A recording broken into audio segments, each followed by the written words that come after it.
Captain Li Wujin was having a boring Tuesday when the aliens showed up.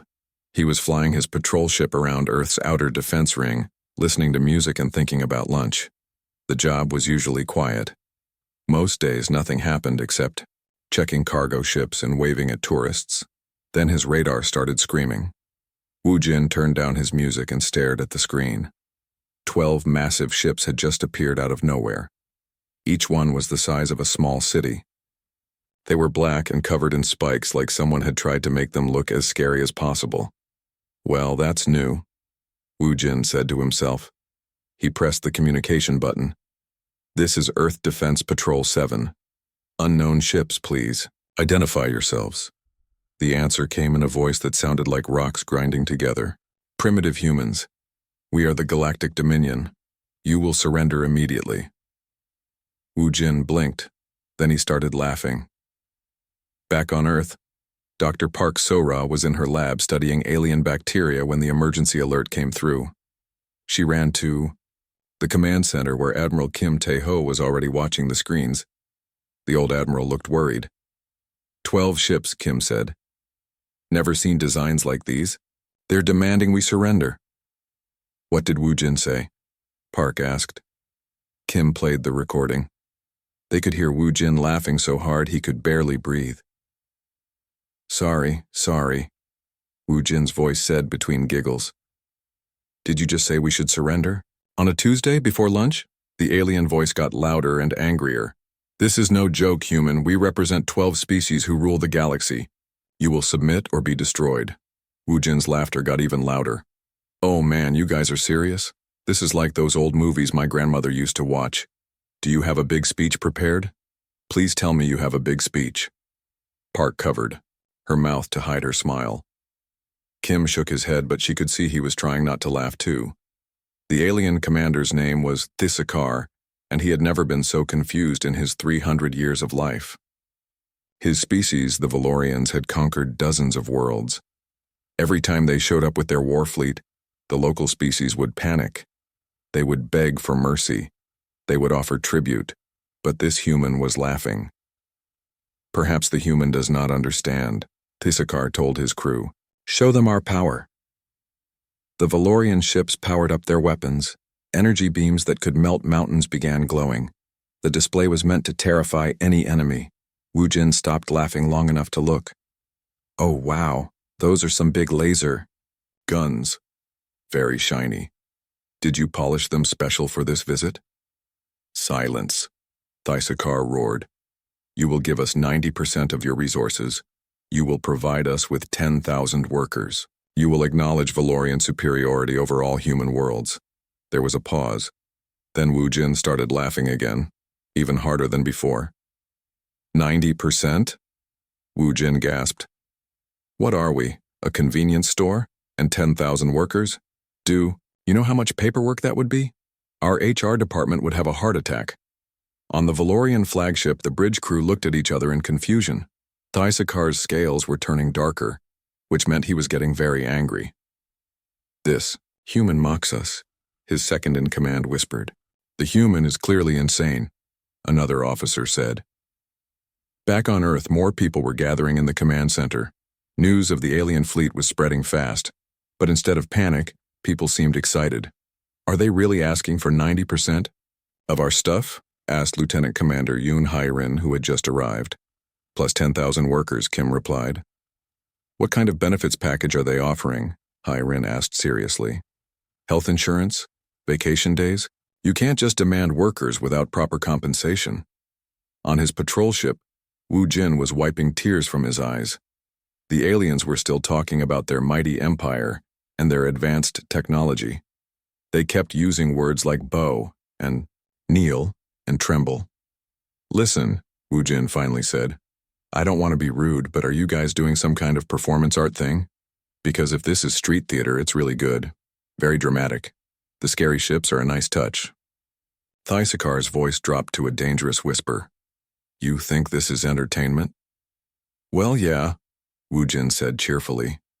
I mean, showing up with the spiky black ships and the evil emperor voice, demanding tribute. It's like you're following a script from a bad space movie. All you need is dramatic music and a cape. Dr. Park was taking notes as fast as she could. This was the first time humans had met aliens, and their reaction was not what anyone expected. They seemed to base their entire strategy on fear, she told Admiral Kim. Look at their ship design, it's not practical. Those spikes serve no military purpose, they're just meant to look scary.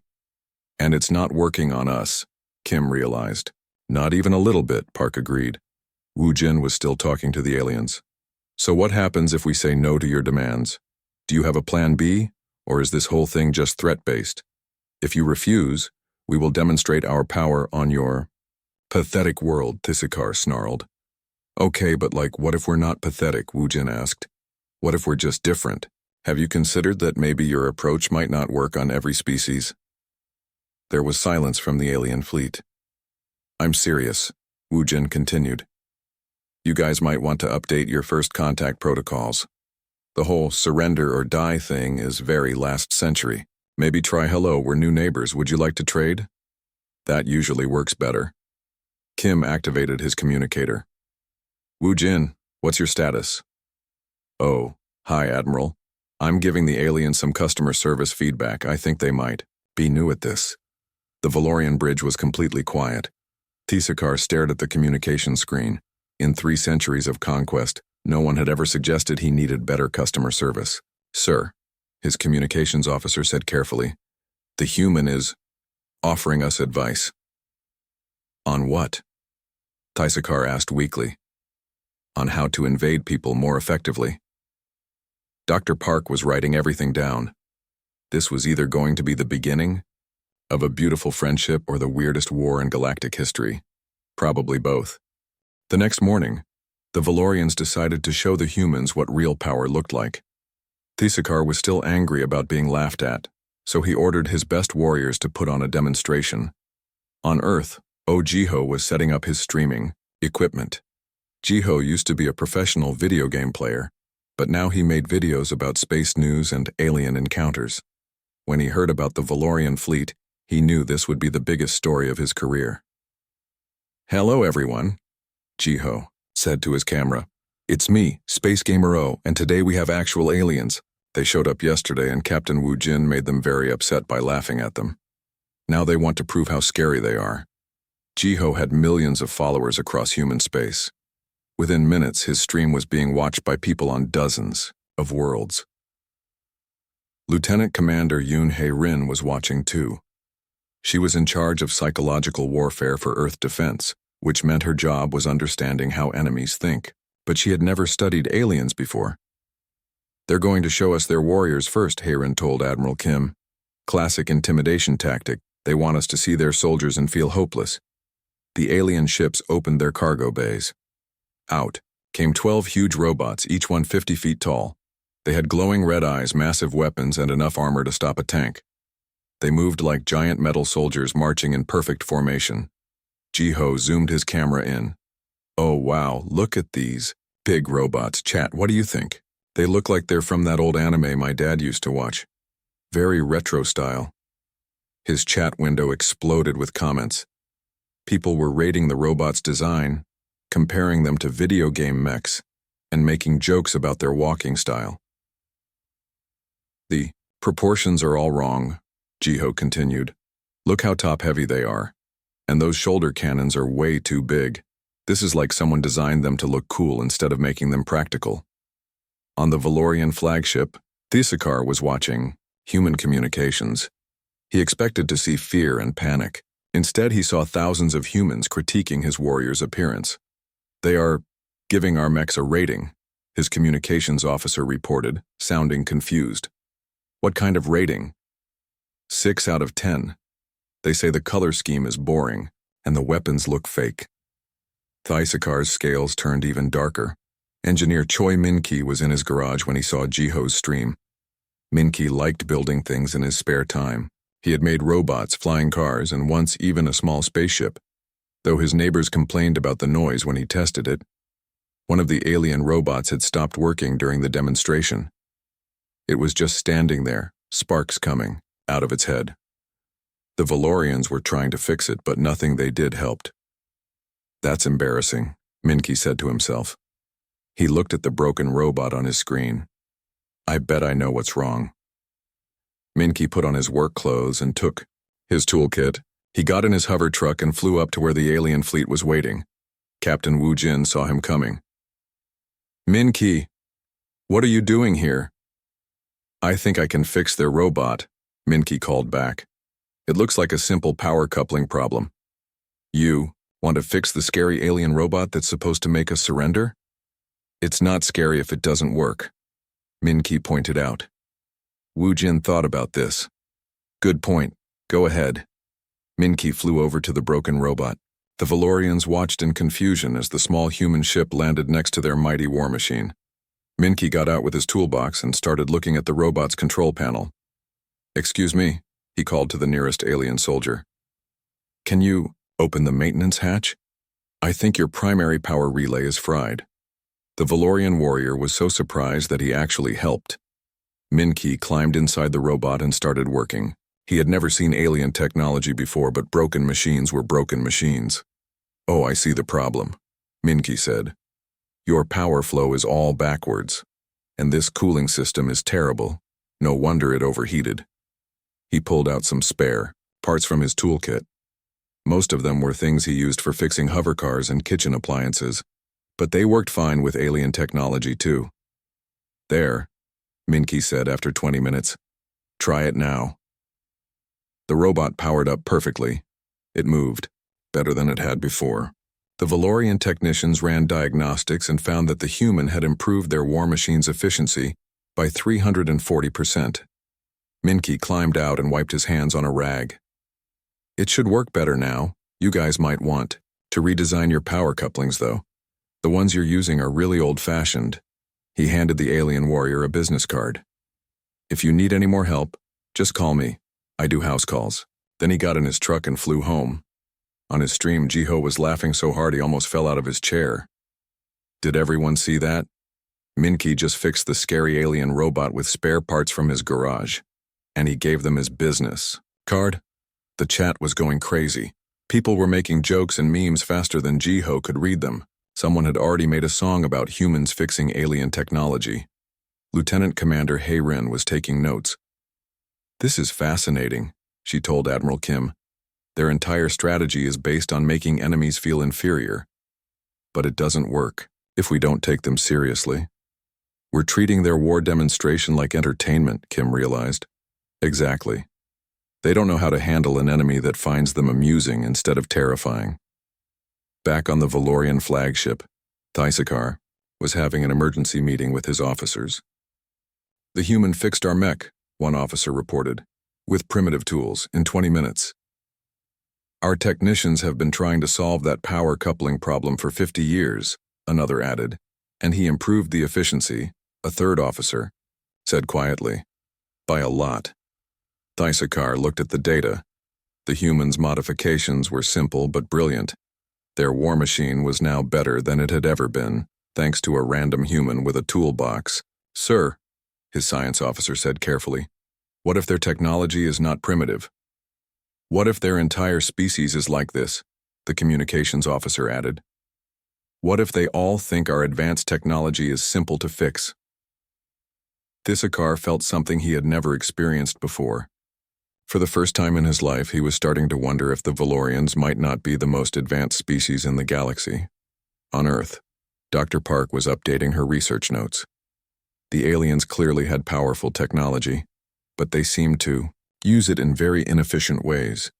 More importantly, they had never encountered a species that responded to threats with laughter and helpful criticism. They're learning, she told her research team. These Valorians have probably conquered dozens of worlds using fear, but fear only works if your enemy takes you seriously. And we don't, one of her assistants said. Not even a little bit, Park. Agreed. To us, they're just new neighbors with interesting but poorly designed technology. The demonstration was supposed to make humans afraid. Instead, it had become a comedy show watched by millions of people across human space. The Valorians had wanted to prove their superiority, but all they had proven was that humans were very hard to intimidate. Thysakar stared out at the small human patrol ships. The humans were still playing music. Some of them were taking selfies, with his war fleet in the background. This was not going according to plan. Thysakar was getting desperate. The humans had laughed at his ultimatum and improved his war machines. Now his own crew was starting to question whether the Valorians were really the superior species. He needed to do something dramatic. "We challenge the humans to combat trials," Thysakar announced. "Single combat, fleet battles, and ground warfare. When we crush them, they will understand our power." Admiral Kim received the challenge while drinking his morning coffee. He read it twice, then called his best officers to a meeting. "They want to fight us," Kim told them. 3 different types of combat. They think this will prove they're better than us. Colonel Bei Junseo laughed. Junseo was in charge of Earth's special forces. He had fought in 17 different conflicts and was always looking for new challenges. "They want a demonstration?" Junseo asked. "Fine. Let's give them one." Pilot Kang Yuri was excited when she heard about the fighter combat trial. Yuri was the best pilot in Earth defense, even though she had learned most of her skills from video games before joining the military. "How many alien fighters do I get to fight?" she asked. "Their best pilot one-on-one," Admiral Kim replied. "Just one?" Yuri sounded disappointed. "Can I at least do some tricks while I'm beating them? The people watching deserve a good show." "Sergeant." Nam Ho-jin was practically bouncing with excitement about the ground combat trial. Ho-jin had joined the military because he wanted to fight aliens, and now he finally had his chance. 6 of their elite warriors against my squad, Ho-jin told his team. "Try not to end it too quickly. We want to make it entertaining." The trials would be broadcast live across both human and alien space. Billions of people would be watching. The first trial was fighter combat. The Valorian champion was named Krextar. He had won 300 battles and never been defeated. His ship was sleek and deadly, covered in weapons and armor. Yuri's fighter looked like a toy compared to the alien ship. It was smaller, lighter, and had fewer weapons, but it was also faster and much easier to fly. "This is pilot Yuri, ready for combat," she said cheerfully. "Everyone watching, I'm going to try that spinning move from Galaxy Fighter 7. If it works, please like and subscribe to my channel." The battle started. Krextar attacked with everything he had. His weapons lit up space with deadly energy beams. But Yuri wasn't where he expected her to be. She was spinning, rolling, and diving in patterns that made no sense. Her ship moved, like it was dancing instead of fighting. Every time Krextar tried to lock onto her, she was already somewhere else. "Is she playing with him?" Ojiho asked on his stream. He was providing commentary for the human audience. "She's definitely showing off," his co-host replied. "Look at that barrel roll. That's not a combat move. That's pure style." Yuri's voice came over the communication system. "Sorry, Krextar, but your flying is really predictable.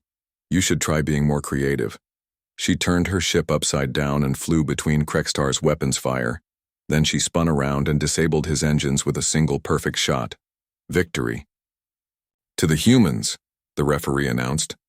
Krextar sat in his disabled fighter, staring at his instruments. He had been defeated by a human who treated the battle like a game.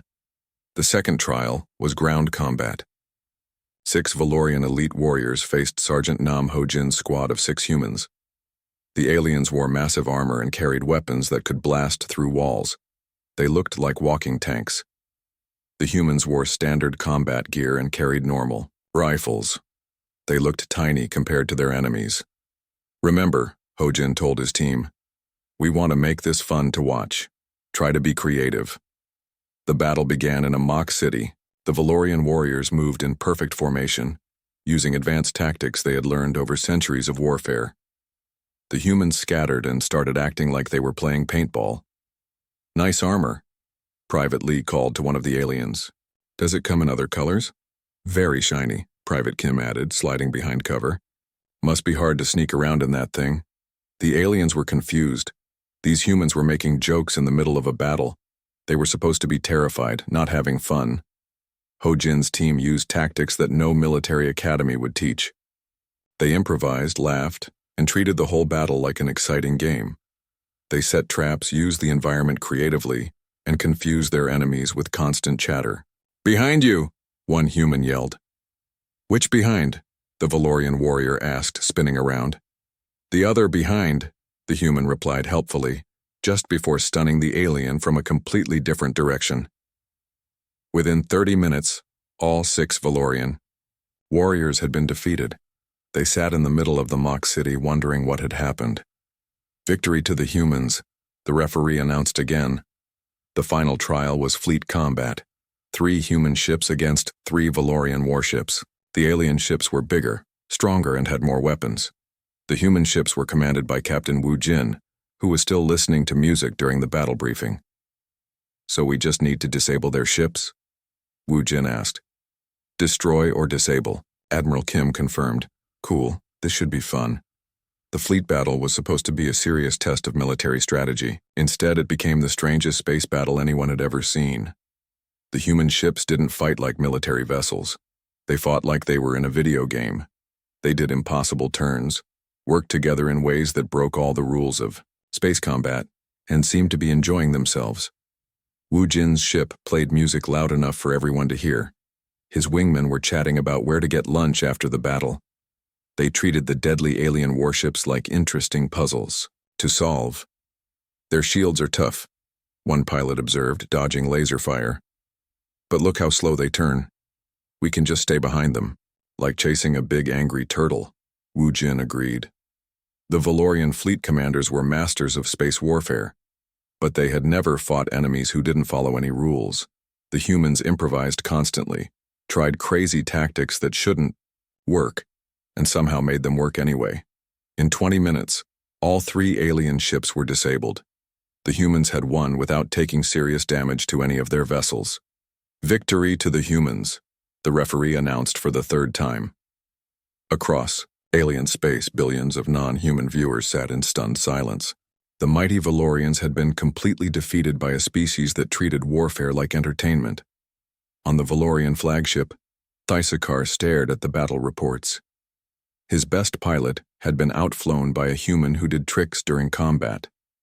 His elite warriors had been defeated by soldiers who made jokes while fighting. His fleet commanders had been outsmarted by enemies who seemed to be making up tactics as they went along. Sir, his communications officer said quietly, we're receiving messages from other species in the Dominion. They're asking questions about human capabilities. What kind of questions? They want to know if the humans have more advanced technology than we do. Thysakar looked at the data again. The humans had won every trial, but they hadn't used superior weapons or technology. They had won with creativity, unpredictability, and what seemed to be natural talent for warfare. More importantly, they had treated the entire thing like a fun challenge rather than a life-or-death struggle. Sir, his science officer added, there's something else. Our intelligence division has been analyzing human communications during the battles. What did they find? The humans weren't trying to humiliate us. They were having fun. They genuinely enjoyed the challenge. Thysakar realized something that chilled him to his bones. The humans weren't just good at warfare. They liked it. They treated fighting as entertainment, which meant they had no fear of it at all. An enemy with no fear was the most dangerous enemy of all. News of the human victory spread through the galaxy faster than anyone expected. In the Dominion capital, representatives from 12 different species held an emergency meeting. The Kreshtai were the first to speak. They were an insect-like species known for their advanced science. We need to discuss the human situation, Kreshtai Ambassador Zektha clicked. Our scientists have been analyzing their technology. What did you find? Asked the Morvani representative. The Morvani were jellyfish-like creatures who lived in space and were considered the most intelligent species in the Dominion. Their casual innovations are more advanced than our formal research, Zektha admitted. A human engineer fixed our most complex problems in 20 minutes using spare parts. Meanwhile, on Earth, Dr. John Subin was in her laboratory working on what she called her Tuesday experiment. Dr. John was a physicist who liked to see what happened when she mixed different quantum particles together. She did it for fun, not for any particular purpose. Interesting, she said, watching her latest creation. She had accidentally created a small portal that connected 2 points in space. I wonder what would happen if I made it bigger, Ambassador Shin Da-un was preparing for the next round of negotiations with the aliens. Shin was Earth's best diplomat, known for her ability to speak 17 different languages and her talent for sarcasm. "What ship should I take?" she asked Admiral Kim. "Take the new one," Kim suggested. "John finished it yesterday." The new ship was Dr. John's weekend project. She had built it to test her portal technology, not as a warship. But according to alien physics, it shouldn't be able to exist. Captain Ro Kyung-ho was commanding humanity's first real battlecruiser. Unlike Dr. John's experimental ship, Kyung-ho's vessel was designed specifically for military use. It was also built in 3 weeks by volunteers who thought building a giant spaceship sounded fun. "Is it ready?" Admiral Kim asked. "Ready as it'll ever be," Kyung-ho replied. "The crew is excited to show it off. Half of them are college students who wanted to see if they could help build a real starship." The Dominion meeting was getting heated. 3 species had already announced they were reconsidering their alliance with the Valorians. The humans defeated our best warriors while laughing, the Scrothy representative hissed. The Scrothy were reptilian like the Valorians, but smaller and more practical. "They improved our technology without trying," added the Nexari ambassador. "Our engineers have studied the human modifications. They're brilliant but simple." Taisakar was getting angry. "They are just one primitive species.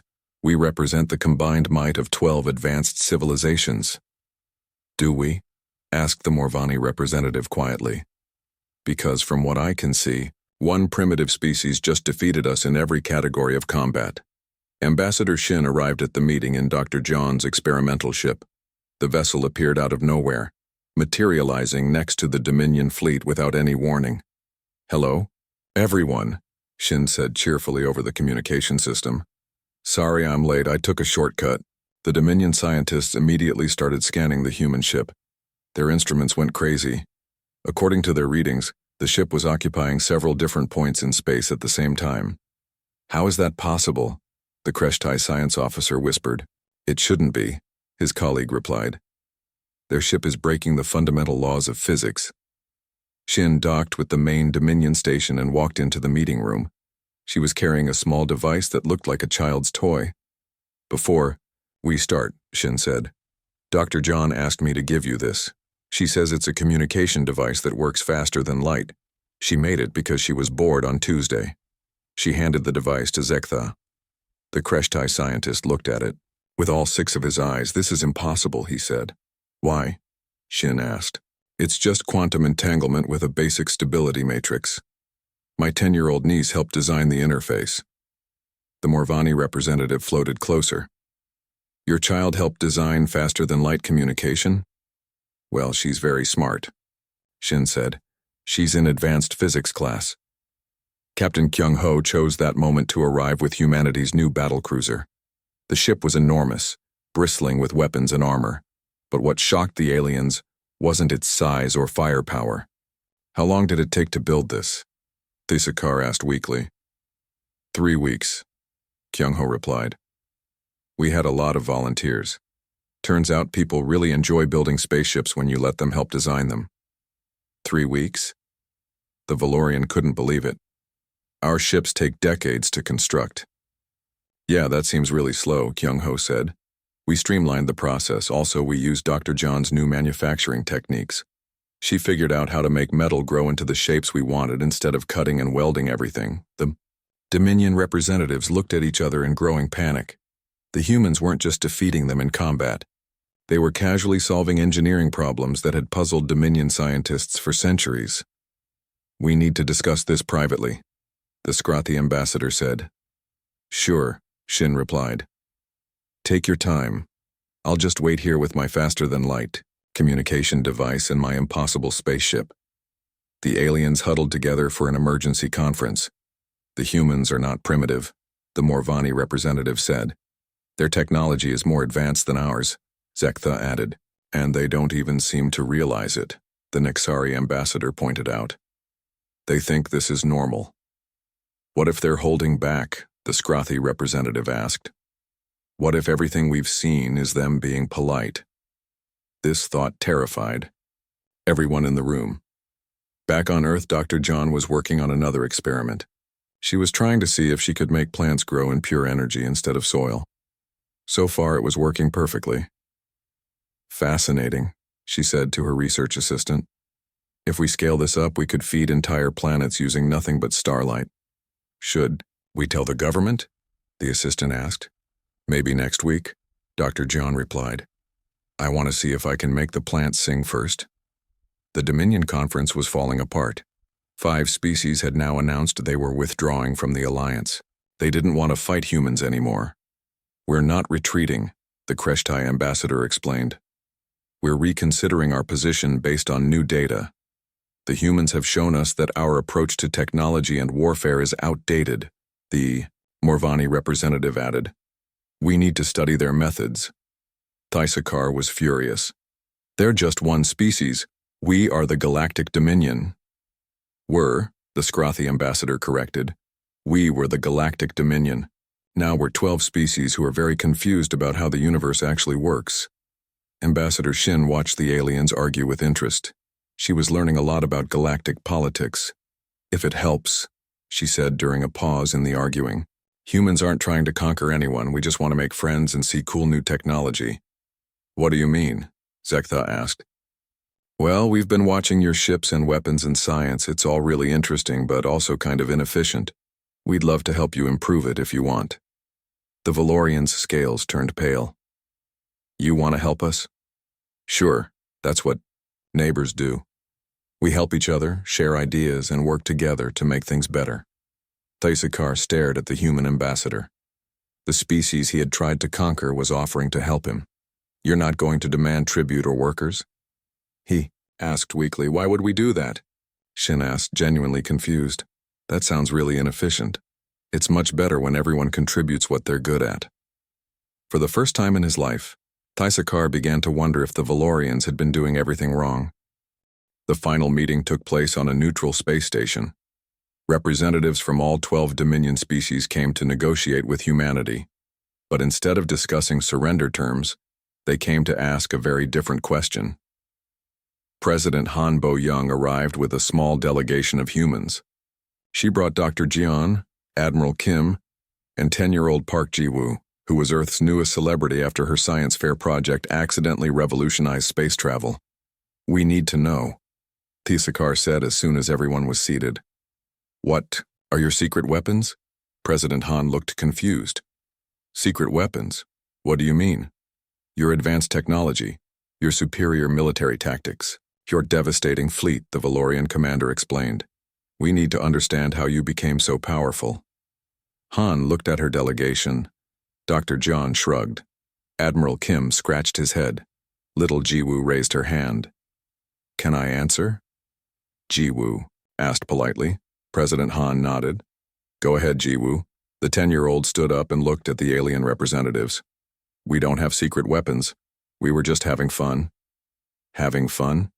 Zektha clicked in confusion. Yeah. When you showed up with your big scary ships, everyone thought it was exciting. We've never met aliens before, so we wanted to see what you could do. Admiral Lee Sang-woo, who had been quiet until now, cleared his throat. If I may, I think there's been a misunderstanding. What kind of misunderstanding? The Morvani representative asked. You think we were trying to intimidate you, Lee said. But we weren't, we were just being friendly. Thysekar's scales were turning pale again. Friendly? The laughter, the jokes, the casual improvements to your technology, President Han explained. That's how humans act when we like someone. We were trying to welcome you to the neighborhood.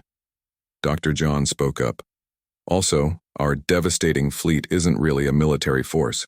Most of our ships are converted civilian vessels. The crews volunteered because fighting aliens sounded interesting. Your battle cruiser? The Scrothy representative asked weakly.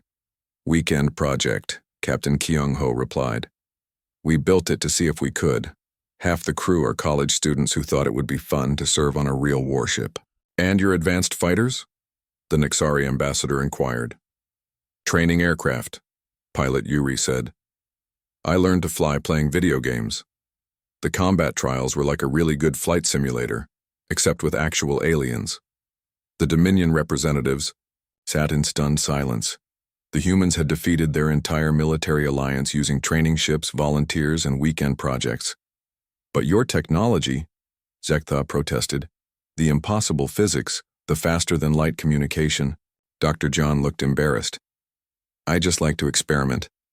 Most of that stuff was me fooling around to see what would happen. I had no idea other species thought it was impossible. Your niece helped design the communication interface, the Morvani representative said faintly. Well, Jiwoo is very smart, Dr. John said proudly.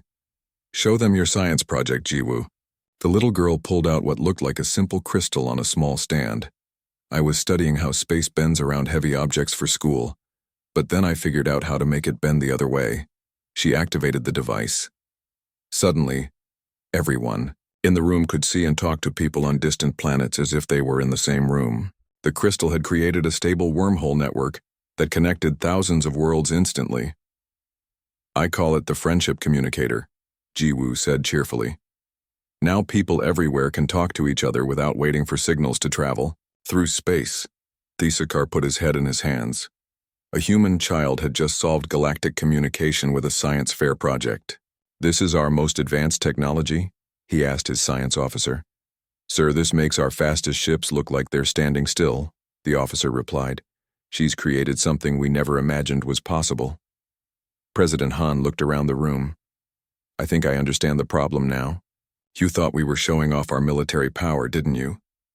Weren't you? The Scrothy ambassador asked weakly. Not at all. We were just being ourselves. When humans meet new neighbors, we like to share what we're good at and learn what they're good at. Admiral Kim nodded. Our entire strategy was to make friends. We figured once you got to know us, you'd realize we're not a threat. But you defeated our entire fleet, Thysakar protested. Because you challenged us, Sergeant Nam Ho Jin said. Humans love challenges. It's like playing games. We didn't want to hurt anyone. We just wanted to see if we could win. Dr. Park stepped forward. From our perspective, you arrived as interesting new neighbors with cool but inefficient technology. We wanted to help you improve it and maybe learn some new things ourselves. Help us? The Morvani representative asked. Sure. Look at your ships, Engineer Minki said excitedly. They're way over-engineered. You could get the same performance with half the materials and much better efficiency. Plus, they'd be easier to maintain. And your weapons, Colonel Junseo added. They're impressive, but they're designed to look scary instead of being effective. You could probably triple their performance with some simple modifications. The Dominion representatives looked at each other in growing amazement. The humans weren't just offering to help improve their technology. They were genuinely excited about it. You want to work with us? Zektha asked. Of course. President Han replied. That's what neighbors do. We share ideas, help each other solve problems, and make the galaxy a better place for everyone. Thysakar was quiet for a long moment. We came here to conquer you. We know, Han said gently. But we figured you'd change your mind once you got to know us. You weren't afraid? Why would we be afraid? You seemed like nice people who were just confused about how to make friends. The Valorian commander looked around at his fellow Dominion representatives. Most of them were nodding in agreement with the humans. What if we don't want to be conquered? The Scrothy ambassador asked. What if we want to join your neighborhood association instead? President Han's face lit up. That would be wonderful. We've been hoping for something like that. You have? Tisakar asked, surprised. Of course. Earth's entire plan from the beginning was to create a galactic neighborhood association. We want everyone to work together, share resources, and help each other grow. Admiral Lee smiled. We never intended to fight a war. We were hoping to start a community. Little Jiwoo raised her hand again. Can I suggest something? What is it, Jiwoo? President Han asked. Instead of the Galactic Dominion, what if we called it the Intergalactic Comedy Club? Everyone seemed to have more fun when they stopped being so serious. The room was quiet for a moment. Then the Scrotty ambassador started making a sound that might have been laughter. The Kreshtai joined in with clicking noises. Even the dignified Morvani began to pulse with what looked like amusement. Thisakar looked around at his former enemies who were now laughing together. You planned this entire thing, didn't you? President Han winked. Humans are very good at making friends, we just had to show you how. 6 months later, the former Galactic Dominion had become the largest peaceful alliance in galactic history. The Intergalactic Comedy Club, as it was now officially called, included over 1,000 species who had learned the human secret of not taking themselves too seriously. Thisakar was learning to play video games with Sergeant Nam. Dr. Jeon was teaching alien scientists her experimental techniques. Captain Wu Jin had started a music exchange program that was surprisingly popular across 12 different species, and little Jiwoo was working on her next science project, a device that could translate humor between species. Early tests showed it worked perfectly, though it had the side effect of making everyone laugh uncontrollably for several minutes. The galaxy had never been louder, more chaotic, or more peaceful, and it all started because the Galactic Empire dared to challenge humanity and was met with laughter.